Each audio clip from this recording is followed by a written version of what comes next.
हे दोस्तों, good morning, Radhe Radhe. कैसे हैं आप सभी लोग? उम्मीद है आप लोग बहुत अच्छे होंगे, अपना ध्यान रख रहे होंगे और अपनी स्टडी भी अच्छे से कर रहे होंगे। आप लोग अपनी लाइफ में जो भी चाहते हैं उसके लिए कोशिश भी कर रहे होंगे। तो दोस्तों देखो, लाइफ में जो भी चाहिए उसके लिए हमें कोशिश तो करनी ही पड़ती है। तो यहाँ मैं भी अपना नोट्स निकलवाया था, तो उसी को लेकर बैठी हूँ रिवाइज़ करने के लिए। इतना मोटे मोटे ऐसे ही ना 5 हैं, क्योंकि पॉलिटिकल जो सब्जेक्ट है मेरा, पीजीटी के लिए कह लो या टीजीटी के लिए कह लो, तो ऐसे ही मोटे मोटे 5 है। मतलब उसमें पॉलिटिकल में ही 5 पार्ट उसके हैं।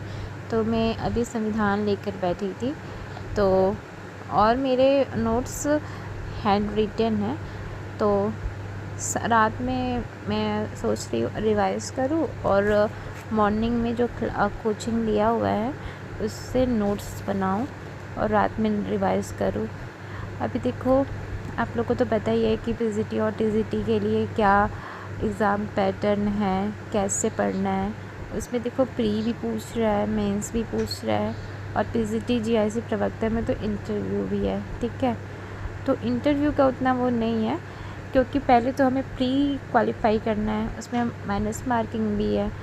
तो प्री के लिए हमें जीएस भी स्ट्रॉन्ग करने हैं, अपना सब्जेक्ट भी स्ट्रॉन्ग करना है।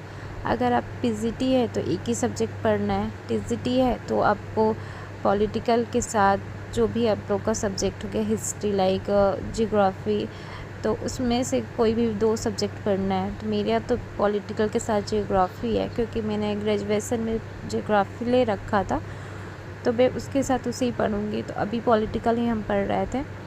और ये ना मैंने बैच लिया है चंद्रा इंस्टीट्यूट का, जो इलाहाबाद में है। तो उन्हीं का मैंने क्लास से कुछ नोट्स निकलवाया था।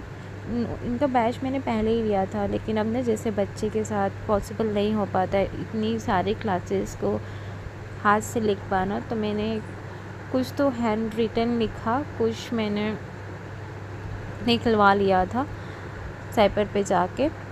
और जान पहचान का कोई था तो थोड़ा सस्ता में निकल गया, नहीं तो इतना मोटा मोटा निकलवाने में तो बुक से भी ज़्यादा कॉस्ट पड़ जाता है। और उसके बाद फिर बेटी को सुला दिए थे, तो हम सोचे कि पढ़ाई कर लेते हैं, क्योंकि बेटी भी छोटी है मेरी, तो उनके साथ पढ़ना पॉसिबल नहीं हो पाता है। कभी जब खेलती रहती हैं अपना खा पी के तो पढ़ने देती हैं, नहीं तो कभी उनका मूड ऐसा होता है ना कि पढ़ाई करने बैठेंगे तो या तो आके छीनने लगेंगी या तो बंद करवा देंगी। तो अभी वो सोई थी, तो हमने सोचा रिवाइज़ ही कर लेते हैं। तो आप लोग ने क्या एलटी ग्रेड का फॉर्म भर दिया है? अगर आप लोग ने भर दिया है तो आप लोग के क्या सब्जेक्ट है, प्लीज़ कमेंट सेक्शन में बताइएगा।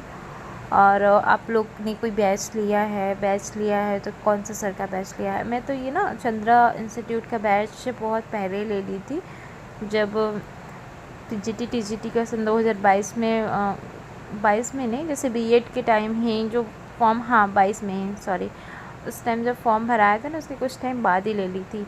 लेकिन पढ़ाई नहीं कर पा रही थी, क्योंकि उस टाइम ना मतलब बीएड भी मेरा उस टाइम चल रहा था। और उसके बाद फिर ये होता है ना हम लोग के साथ कि जब कोई एग्ज़ाम का डेट नहीं आता ना, तो उसके लिए हम लोग रिलैक्स रहते हैं।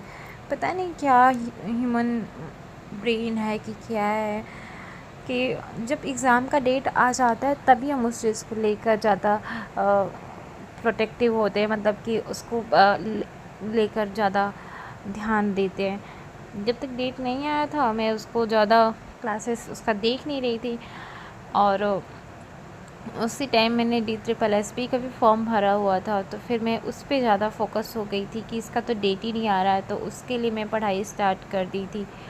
अब जाके बहुत रिग्रेट फील होता है कि अरे यार, इतना टाइम मैंने वेस्ट कर दिया। इतने टाइम में तो मेरा ज्योग्राफी और पॉलिटिकल का बहुत अच्छा नोट्स बन जाता है, लेकिन क्या ही कर सकते हैं।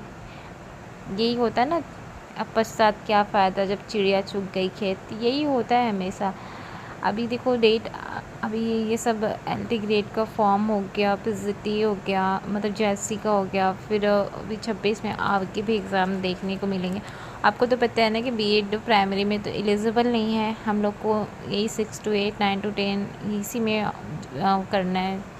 तो इसके लिए हम लोग को ना सब्जेक्ट स्ट्रॉन्ग होना ज़रूरी है।